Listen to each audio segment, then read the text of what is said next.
Welcome to another news. I'm Jeff Brady. A couple of years ago, we talked about the diet based on eating the food groups our hunter-gatherer ancestors would have thrived on during the Paleolithic era. Some of the benefits of this diet, according to past guest Dr. Lane Sebring, include reducing inflammation and balancing the pH in the body. He also mentioned how the body automatically monitors the blood and will take buffers from our bones, muscle, and tissue to balance our blood pH. We get a closer look at this process through live blood field analysis. It's also called Dark Field Microscopy, and it's a powerful tool to avert potentially deteriorating conditions.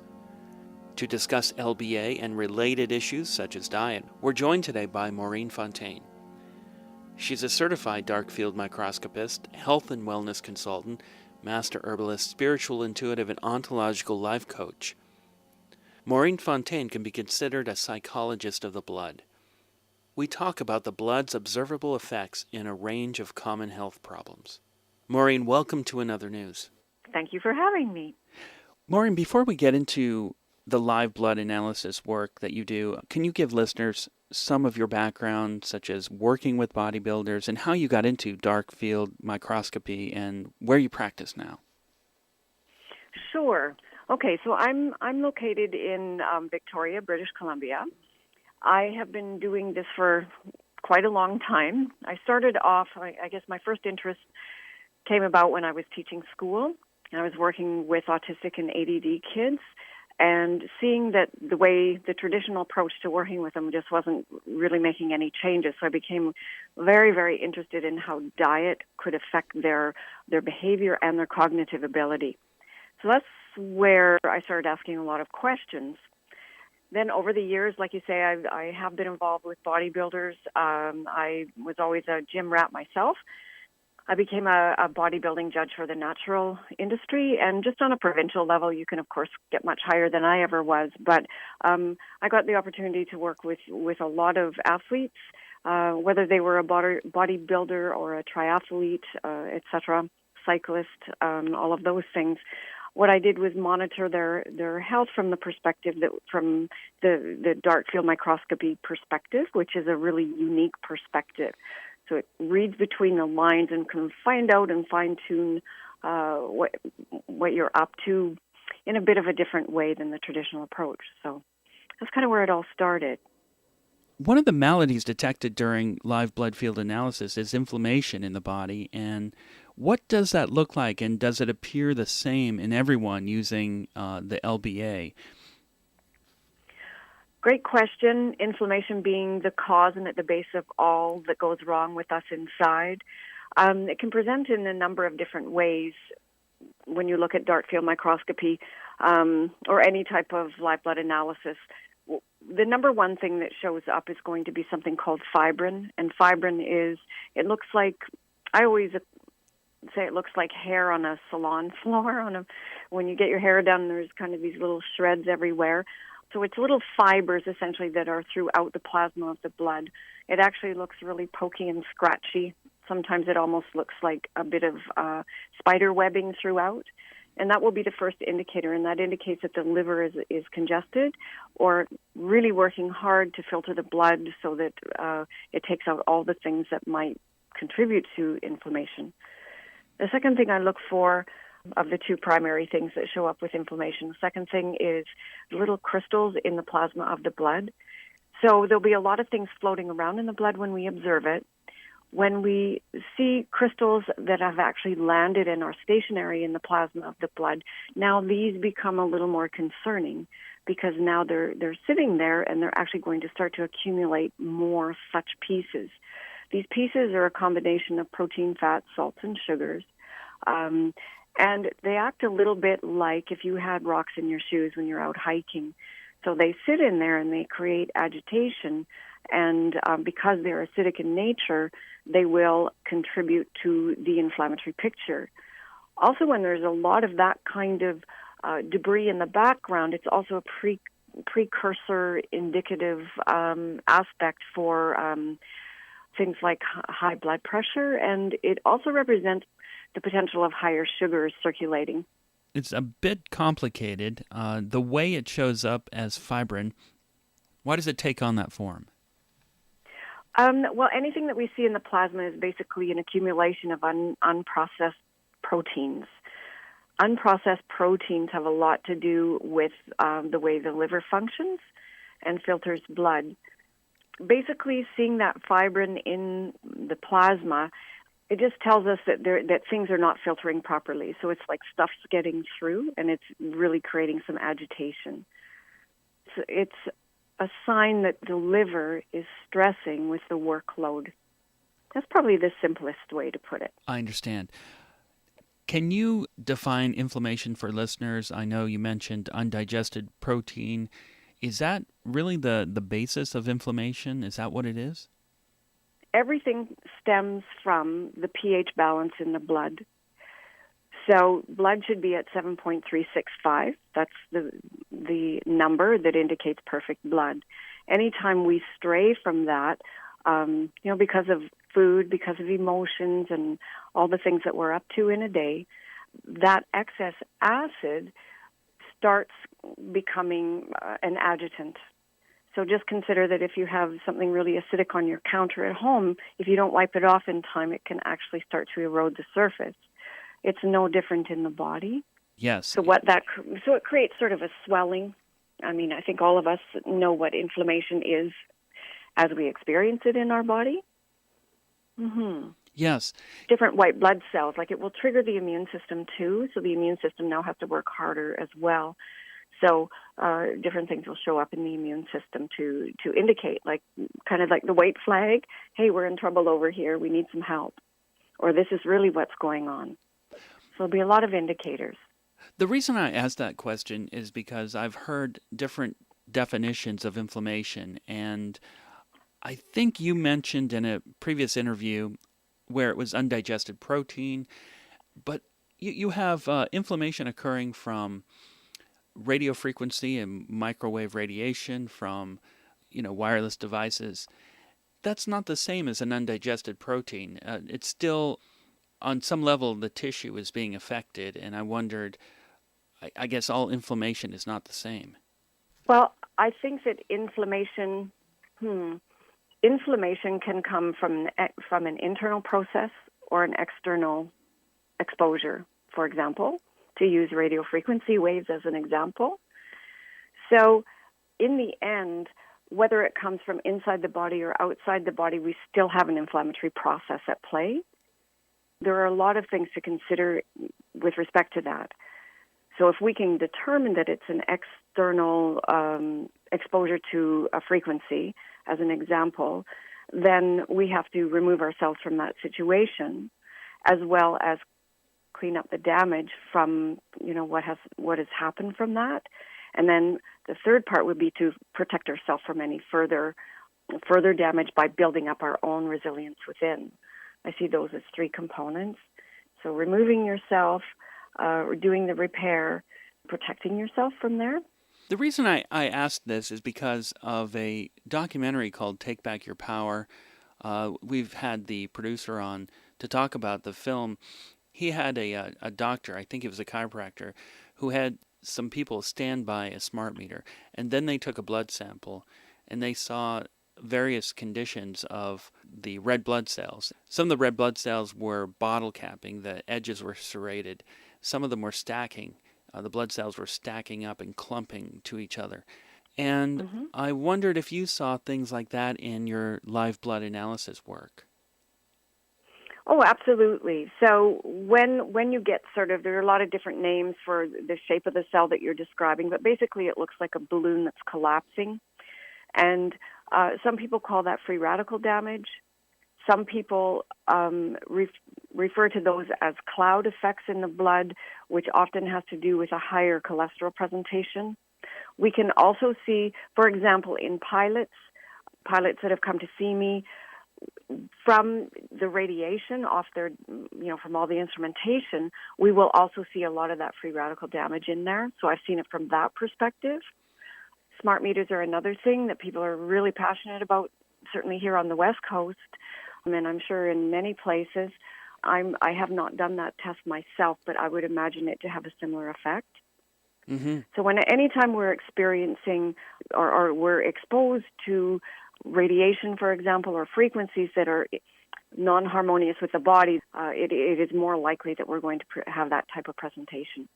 In the live blood analysis work that you do, it becomes, I think you mentioned, almost an art form. And there are many things that you can tell about a person's state of health through live blood analysis, although it's still a controversial process among the medical association. Why is it a controversial issue? Yeah, and that's a great question. It's controversial because it's not objective, like it's subjective. So we're working with something that's moving and morphing and changing all the time. There's nothing truly measurable in it. So in other words, I can't give you your white blood cell count. I can't say how many eosinophils you have, and I can't say what your platelet count is. I have no ability to do that. What I'm interested in is the behavior of the environment. So what is the behavior of the white cells? What's the behavior of the red cells? What's hanging around in the plasma, and how are they all behaving together? I look at it this way. In a school system, I can say, okay, you're going to be working with a six-year-old children at the grade 1 level, and usually, there's a 40-60 division. We can give you all kinds of facts in terms of, male-female population, how many kids are going to be more like this or more like that. So I can give you the stats. So the medical profession is very, very good at giving us statistics and providing those numbers. One of the things with live blood is that we have to hang out and watch it for a while, and we don't have numbers. So it is not as measurable at all, and that's the absolute truth. Live blood is looking at the actual movement of the blood in the bloodstream. The dry blood is actually looking at the imprints in the way that blood has coagulated or dried. So that's a little more definitive. The medical is interested, from what I know, and I only know what I know, but from what I see is that numbers are the drivers for how all decisions are made or how many decisions are made. You mentioned that you examine live blood flowing through the vein. How do you do that? How does that process work? What I do is take a sample of capillary blood, so it's just a drop from your baby finger, using a lancet, which is very similar to what diabetics use to get that little drop of blood to measure their blood sugar. That one drop is put under the microscope, and depending on whatever microscope somebody's using, we can magnify it 50 times, 100 times. Everybody's microscope is a little bit different in terms of those numbers. And then we watch it move. We watch what it's up to. I watch how are those white blood cells? Are they sleepy? Are they comatose? Are they really working for you and moving around? Are there too many, just as per a visual count? Because, of course, again, we don't give you numbers per se at all. We want to see what's in the plasma, like in terms of the fungal potential within the blood. We want to see what microbes develop over time, and that's a really important, it's a passion of mine with my work, is what level of microbial activity is present. And because that in itself can produce a ton of symptoms, where is the microbial activity at, and what symptoms is it producing? And so what do we need to throw out in the way of that, just to get it back to a place of balance? So it's hanging out with the blood. It's watching, for example, I had a client this morning who had a lot of what are called thecits in the blood. And a thecit it's an indicator. It's saying, heads up, we've got something going on with the immune system, and it's all okay so far. But as I watch the blood develop, because I'll look at it again after 24 hours, I'll see just exactly where this is developing or what this is developing towards in terms of microbial presentation. And in the meantime, that's not you actually, but that's the potential in your blood. The objective is to come up with things that will intercept that development that we've seen 24 hours later. When the blood is sitting for 24 hours with those Hmm. microbes in there, what does that represent in terms of the body, if it were in the body? Mm, yeah, and again, this is one of my favorite things to do with blood. Um, so the live blood should be sustainable on the screen for up to 72 hours. So in that period, and I look at it at 24 hours, depending on what's going on, I might look at it again in 48. But typically I stick with, always doing the 24-hour culture. In there, it shows the potential.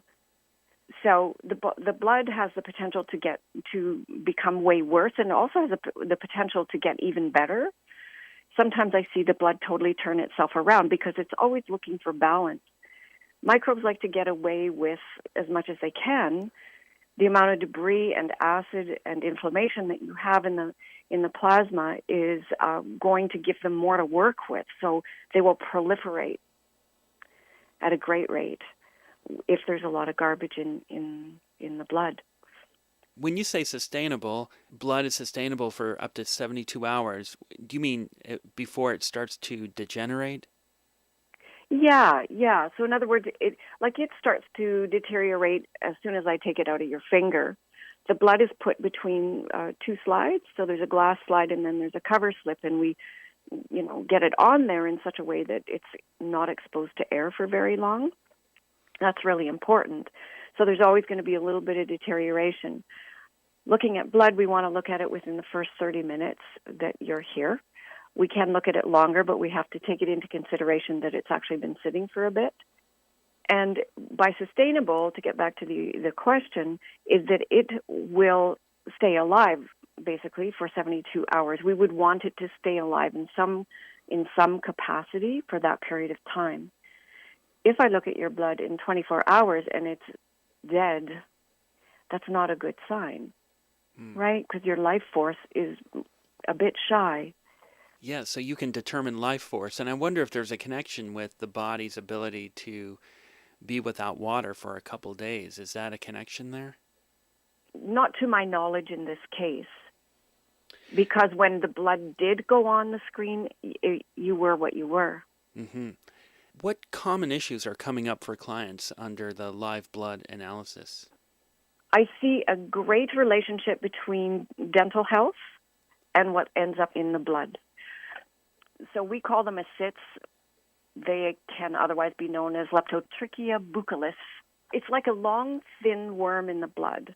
It's a tubular microbe.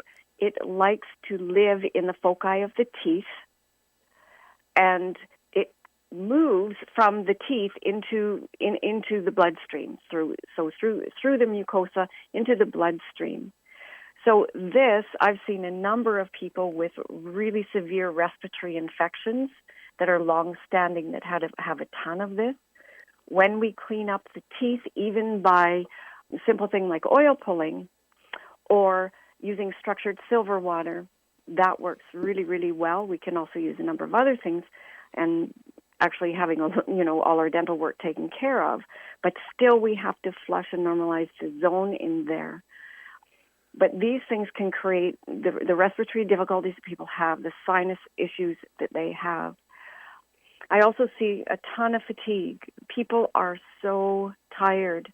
So we're tired from our foods make us tired, our lives make us tired, the emotional drains and pressures on us make us tired. I mean, the world demands a lot of us, and it all contributes to the overall profile. Digestive issues are huge.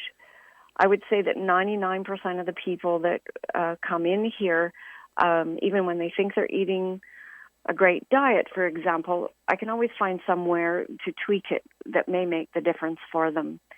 So I don't commit to any particular approach. In our previous discussion, I said that I'm more of an advocate for being a flexitarian. Yes. So in some cases, we do need to eat meat, and in some cases, maybe we need a little more carbohydrates in our system, but it's how we choose them, it's the amounts that we choose, et cetera, et cetera. And it's sometimes the timing of eating. And certainly the background in the athletic industry, showed me that hands down that makes a huge, huge difference. So beyond that, there's a ton of depression. Depression, as is being kind of spewed all over the internet of late, is a gut issue. So I work with a lot of people in getting their brain on straight. And I was seeing that back. I was seeing that back when I was teaching in the late 70s and 80s. I mean, that's a long time ago.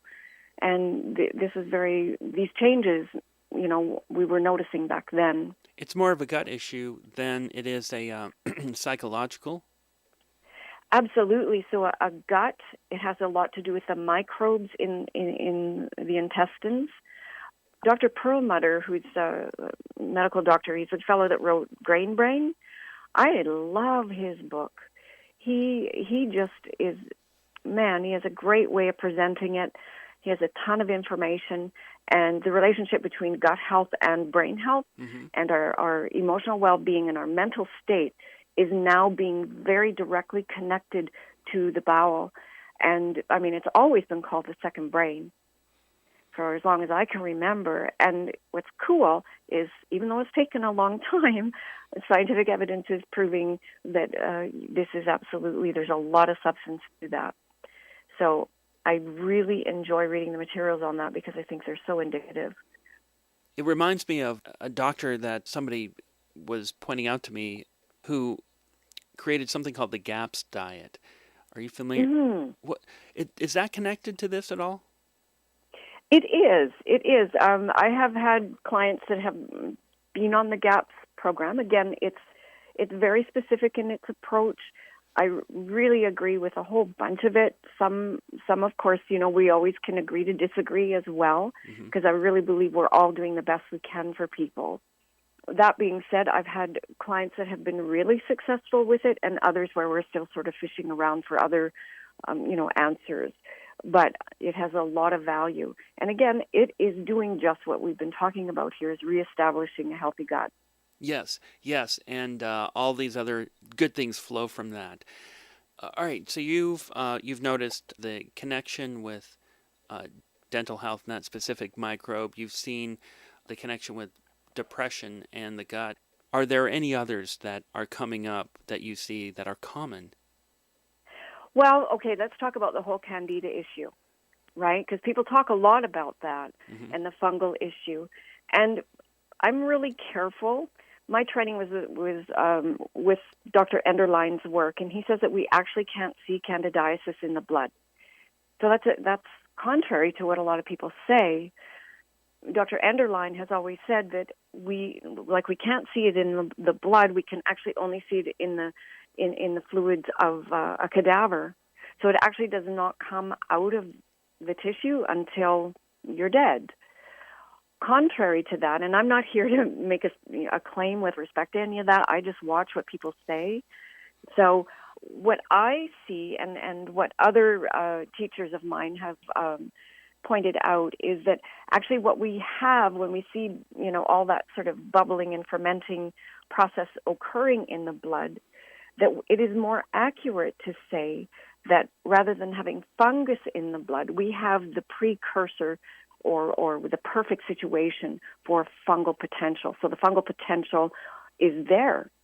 It's a hairline difference, but again, we're not here to diagnose. I will steer away from that all day long. Will I tell somebody that they have Candida? Never. Ever, ever. But I'll say you have the potential for that development in the body. All indicators would suggest that is going on some level, that you have a fermentation process that's working overtime. That's like one fellow this morning. He has a lot of fermentation where the platelets and all in the plasma is all kinds of bubbly bits that are fermentation. So he has a perfect setup. His diet before coming in to kind of hit the reset button here, because he's been seeing me for a while, the diet has been leaning more into sugars and carbs and alcohol and, the things we all love and that many people enjoy. So it set up the environment that is really promoting that kind of development. Maureen, another issue that comes up is pH balance of the body. The topic is quite popular because of many issues in our food and environment, and it's an important foundation for health. What is the body doing to balance pH in the blood, and how would you describe the various pH environments under live blood analysis? pH is definitely a really big topic, and what I've come to notice is that we will all agree that the blood is perfectly balanced at 7.365. The ways that we measure are by measuring urine and saliva pH, because those are reporters for the blood. So I've studied Dr. Carrie Ream's work, which is the biological theory of ionization. So basically, it's a math equation. It's a math equation that shows us how to, where we're out of balance by measuring some things. One of the things within that is the whole pH. So the urine gives us information and the saliva gives us information. Lots of people out there who do, our healthcare practitioners will have you measure either urine or saliva pH, but seldom do they have you measure both. I just see that if we only measure one, we're actually only getting half of the story. So the pH, like the urine, for example, it tells us about how our stomach, kidneys, and adrenals are functioning. Saliva pH tells us our liver, pancreas, and lymphatic status. So if we only do urine, we're not getting the whole picture. So we have to see who's overworking, who's underworking, etc. So back to that we all certainly agree on what the blood pH should be at. And what I do see is that nobody agrees. There's very few people that would agree on where the urine and saliva numbers should be. Oh, really?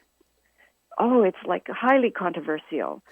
So there are some practitioners out there that are very well-renowned who have you taking your pH of both urine and saliva up really high. In my practice, I've seen that's quite dangerous, so I'm a little shy of doing that. So I've found Dr. Carrie Ream's approach and his foundational principles to support people in what they're up to. There are guidelines. So again, and I'll use Dr. Carrie Ream's, he suggests that our urine and our saliva should be slightly acidic at 6.4. That tells us that your blood is perfect at 7.365. If, for example, your urine pH is really low, like let's say down in the 5 somewhere, and your saliva pH is up in the 7, that area, that distance between the two numbers is what I call room for argument. So it's like two people, right? If you're both on the same page, it all goes well. If you disagree at all, there's a lot of room for argument, and that's the same in the body. There is wiggle room, of course, with where those numbers should fall. And again, it's such a highly disputed thing. What I can tell you is the way that I work with it, I get results. I see that the way some other people work with it, they too get results. Oh, that's interesting. So, wow, okay. I know, it's kind of cool. So nobody needs to be right here. But what I can tell you is my experience with taking the body too alkaline. There's a danger in my experience is that by taking the body too alkaline, now the tissues start to solidify. So you become more like stone. When you get too acidic, things tend to liquefy. So that's why the acidic person may have more of a tendency to a diarrhea, whereas the other guy has more of a tendency towards constipation. And also, we can see, because this is way back in the day when I was teaching, when you could actually, as science experiments, kids could test their urine and gather numbers. And because there were no rules about that sort of thing back then, they would notice that their emotional state, so the bully on the playground was always more alkaline. The one who cried on the playground and was so victimized usually had really acidic urine and saliva. Like their numbers were different. So it creates a different creature. We can see by physique who's going to be more acidic and who's going to be more alkaline just by observing. Yeah, so it's a very interesting study. I did my time attaching myself to how it should be in terms of numbers. I've let go of that a little bit because at the end of the day, all we want to do is encourage good health. But my baseline numbers have really worked for my practice over all these years.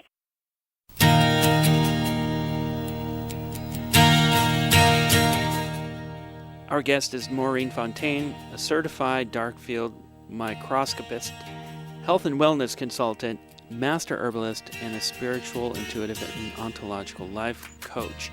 We're going to go to a short break and we'll be right back. If you've just now tuned in, we're speaking with Maureen Fontaine about live blood analysis. Is there a difference between men and women in terms of pH? Because someone said that because men have some more muscle content, that changes the lactic acid issue. Possibly, but my understanding is it's more what we do with the muscles, in which case we will build more lactic acid.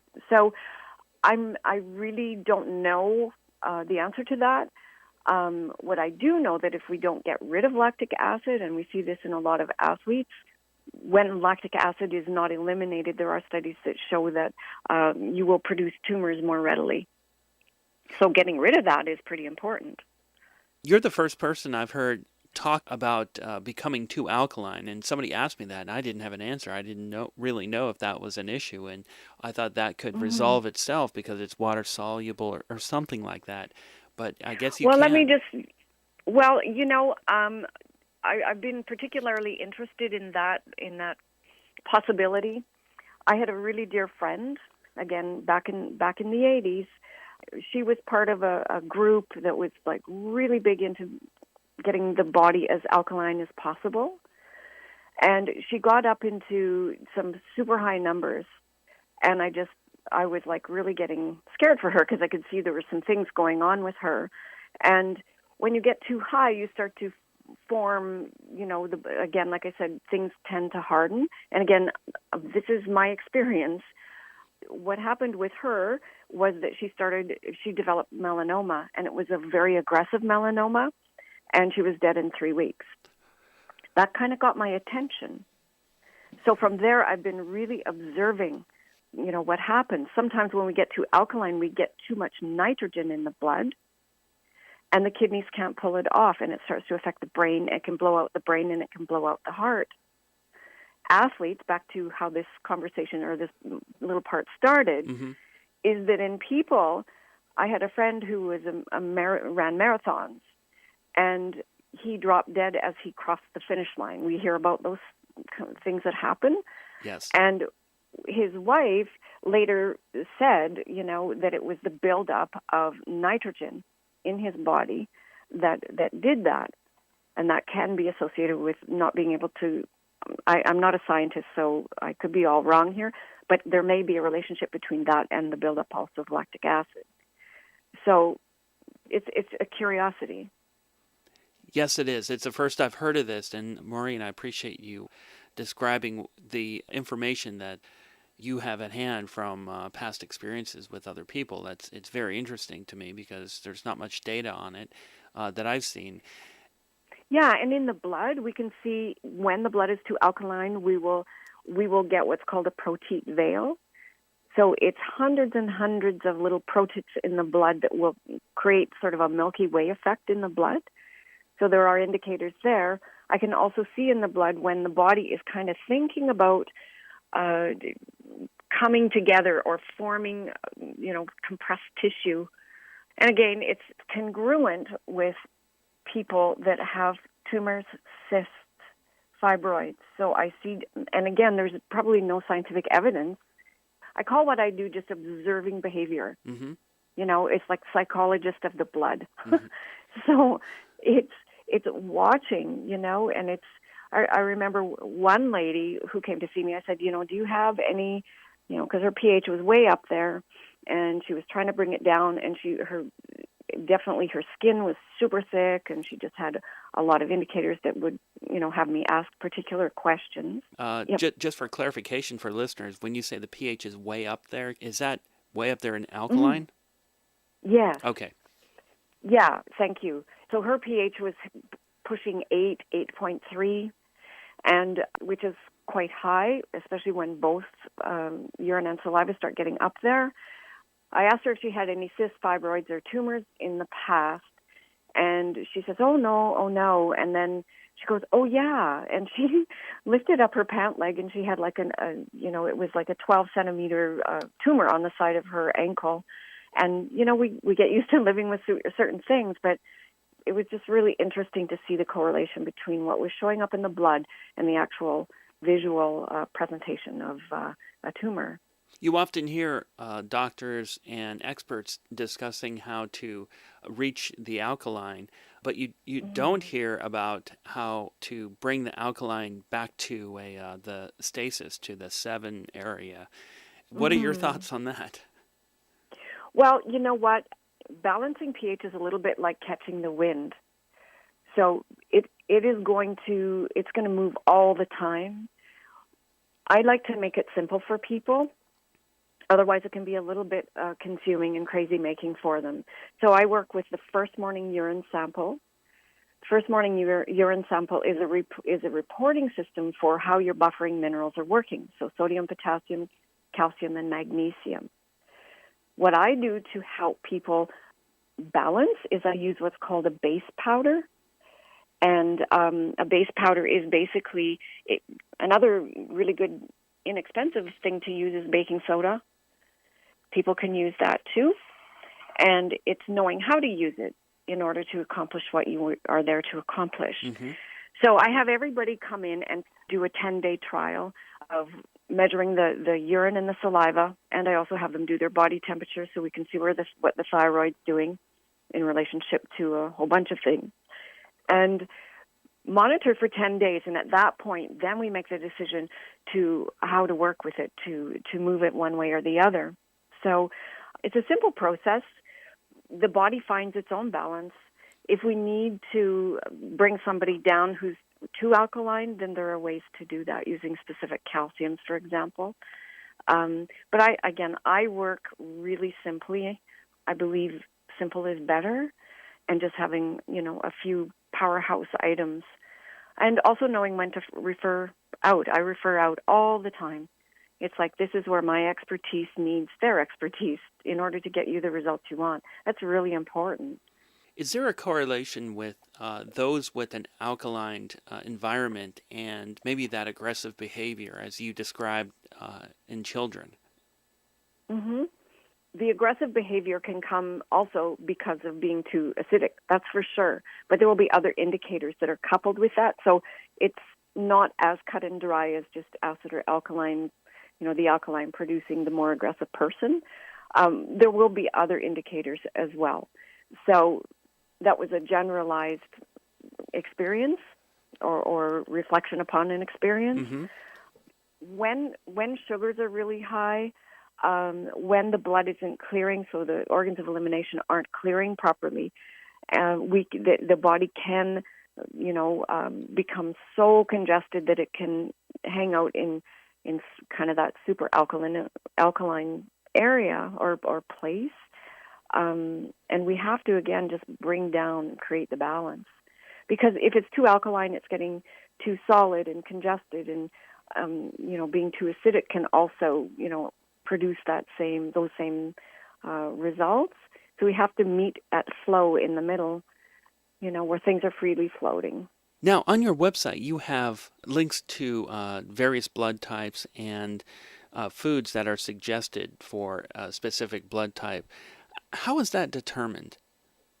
Well, that's perhaps a future interview with Dr. Diadamo. But the way that I understand it is that there are certain foods are our fuel. So I'm a blood type A. I'm more the vegetarian type, or vegetables would be my primary food, mm-hmm. whereas an O is more a meat eater. So those generalized rules are excellent rules. And this is all based on his research, which is just beautiful, and I love it. He suggests that when we eat things that are not the specific fuel for our blood type, the body produces lectins and that sort of leftover undigested bits or proteins, etc., that can create some agitation in the blood system and really affect our immune system and digestion. Again, I'm not the expert on that, but I find that it's a really excellent guideline. It gives people a beautiful guideline to follow. And everyone, when you give them a plan, the likelihood of success is that much better. What I do with Dr. Giadamo's list for the blood types is I modify. So I always tell them that his list is secondary and mine is, I have a primary list. So my rules come first, and then you're going to apply the blood type rules to my rules. And it's actually quite simple. There's a few places, and not many, I must say. There are a few places where I may not hold the same perspective as him. For example, wheat. I think that, maybe the diet needs a bit of revision because there's so much evidence that, gluten's an issue for the majority of us. And coffee, for example, like blood type A, we should be able to drink it, but it's so acidic, is that really wise? So that's where I kind of do my little twist on that. But yeah, is there something to it? Yes, and not just because I say so, is because over all these years I've had so much feedback because I've used this platform of mine and his as a baseline. I've used that for years and years, and I get feedback all the time that it has created a difference, and it is evidenced by the blood. That's, at the end of the day, the blood is going to tell the story. So you might say it's fine, but I'm going to see, whoa, maybe not so fine, so we have to fine-tune again. So it's a great baseline. There's a lot to it. I don't think it's hokey like some people think. I think there's a tremendous amount of value in it. I asked you because of the work that you're so involved with, working with blood, and I thought I might ask even further that I noticed that there isn't the A negative or B positive in those charts. Is that significant? The positive or negative is simply for blood exchange purposes and has nothing to do with how we apply foods. That's very interesting. So and he has like a secretor and a non-secretor status, and that gets super involved.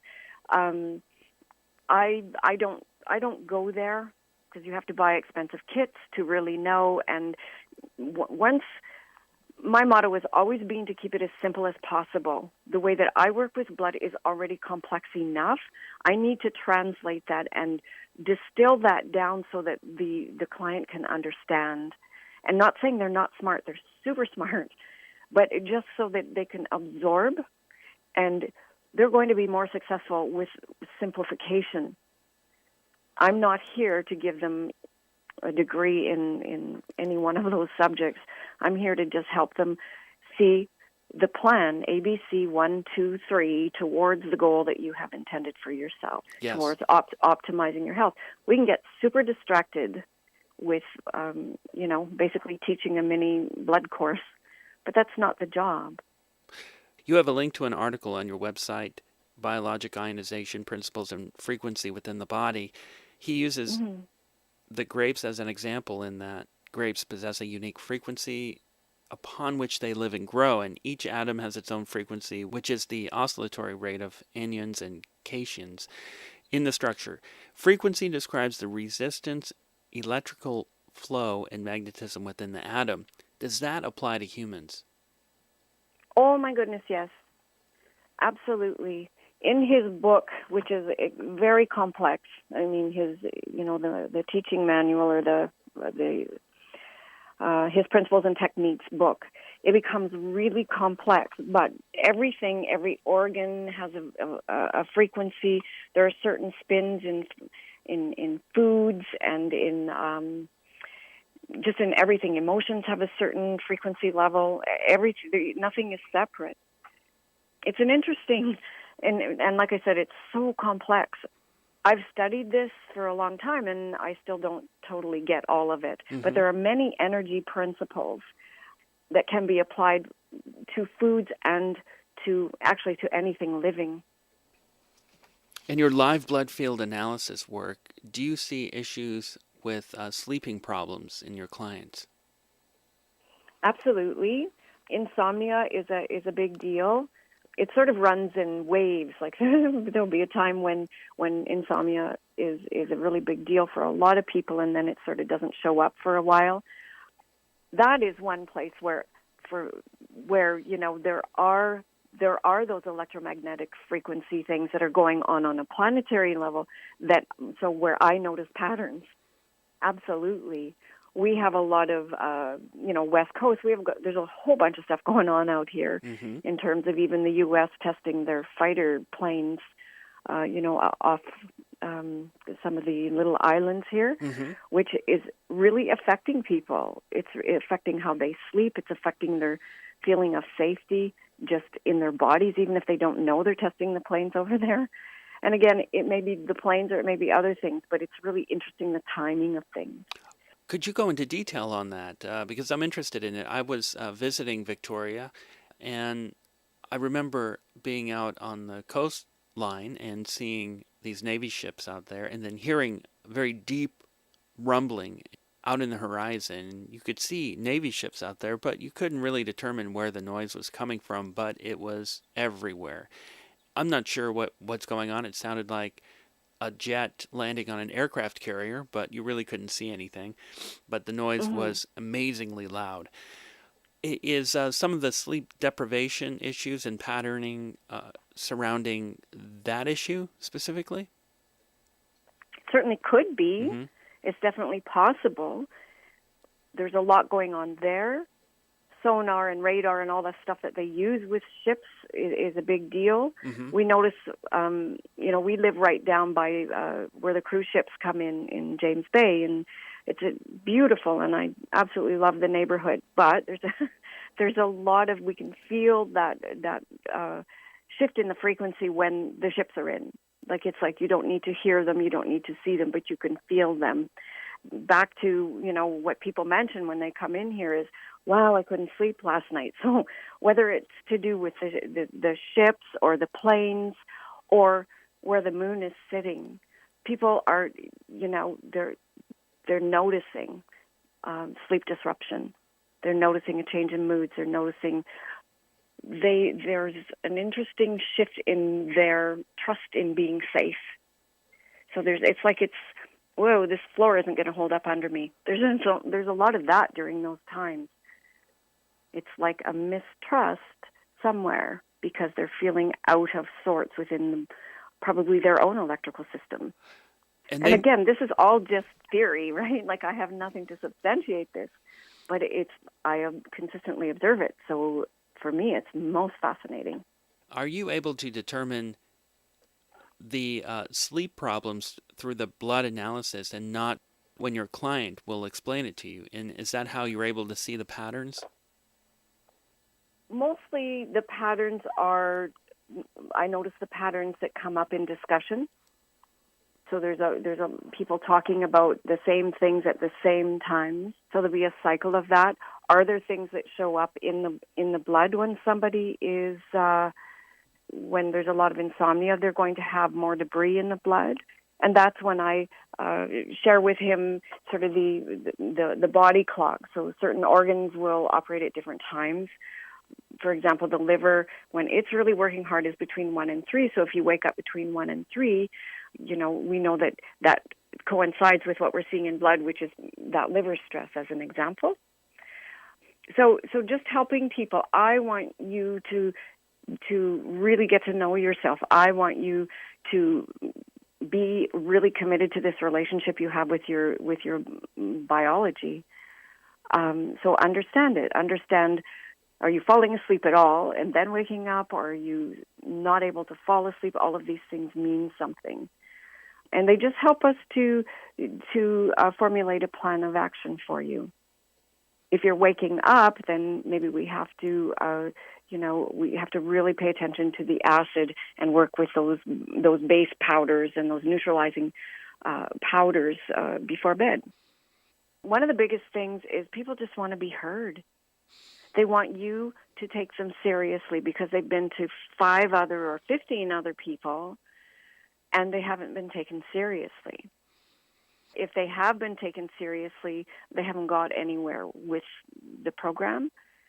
So it's always looking at what didn't work with what they've done already. Why wouldn't they be taken And, seriously? Is it... well, for example, and again, people that take the traditional route may have, just where they're feeling really sluggish and they have zero energy, and the number one solution for that is either an anti-inflammatory or something for depression. And they're saying, no, but it's not that. I'm not depressed. I'm down because I don't feel well, but it's not depression. So they're having to fight that kind of discussion. Oh, and so they're not feeling like they're being heard. That totally makes sense. It's time and time and time again that happens. It's just unbelievable. It's rampant. And so if there's nothing else I do, I'm not the be-all and end-all for all people, but I sure work with a lot of amazing people that have done the amazing work, right? Mm-hmm. But the thing is, people love to have and deserve to have a place where they're heard and where, they're authenticated. Some people are so mad about not being heard that they'll come and they won't want to, like I always make them sign a consent form, giving me permission to do what I do, and it's in a private setting. Mm-hmm. But they've been so burned that they don't want to tell me a darn thing about what's going on with them. And in 5 minutes flat, usually, they're talking their heads off because I've told them how they feel just by looking at the blood. And it's okay. I know that it's not that they're not trusting me when they can't come in. I'm the next in a long line of people that they've tried and been trained to mistrust. We have that straightened out pretty quickly. Just from it, it's okay. Like I'm cool with that, no problem. Mm-hmm. But here I can see that you have a lot of gas and bloating. I can see that you're more constipated than otherwise. I can see that you're really tired, and actually you're more depressed than you'll ever admit. And it's amazing. The blood is amazing. It's just so beautifully rich. What can people do to help create a healthier blood? Are there supplements to take? Are there things that you suggest? Again, I keep it pretty simple, but that's sort of a loaded question. I'm using things to, if we just zero in on just a healthy immune system, I use a product called F3. It's a bio superfood, which is it's a microalgae, and Dr. Kiriak is the brains behind this particular product, and I get amazing results with people. They do so well. It builds the most beautiful white blood cells and makes a massive difference. Another product that works extremely well for, I referred to the microbes that live in the foci of the teeth. Mm-hmm. One of the products that is amazing for that is it's a structured silver water. And I just had a meeting with Dr. Brian Campbell, who's was a veterinarian, and he's since retired and very, very busy in the silver world. And they see amazing results with eradicating viruses, fungus. Viruses are a little trickier, but certainly funguses and bacteria are just stopped in their tracks with this very simple formulation. And all it is structured water and silver. It works extremely well. Again, if we work from the mouth, that's a very long conversation, or a much longer conversation than I think you might have time for. But I'm happy to talk more about that. And again, using some really simple stuff just to, number one, get the microbes out of the way. Number two, balance the system and open up passageways of elimination for sure. So there is a pecking order there. Indeed, yes, and that reminds me of the mucusless diet. That was one thing that that author had pointed out is it takes about 2 years to get rid of the mucus that's in the body, stored on the cellular level, that is blocking the pathways of elimination. And once those are open, he says that you would be able to take nutrition from the air that you breathe, the gases in the air, would be able to also provide nutrition to the body. Well, I believe those things are totally possible. I think that takes incredibly diligent work over a long period of time. Yes. Obviously, as he stated, I don't deny that can happen. I get excited to think it could. I think most people are a long way from that. At least we know that that place exists and it's possible and what the body is capable of doing. If listeners want to get in touch with you, how do they do that? Okay, so my website is maureenfontaine.ca. Maureen spelled MaureenFontaine. .ca. Mm-hmm. You can just go into the contact us window there, and you can send me an email through there. That's probably the easiest way. Your work is in helping people is just fantastic to hear about, and thanks again for being on the show. Thanks so much for having me. It's been a delight. I've learned a lot myself, too. That's going to do it for In Other News. I'm Jeff Brady. Join me again next Monday, 10 p.m. A big thank you to the listeners who supported this radio station in this past fund drive, and the hosts, producers, and the staff.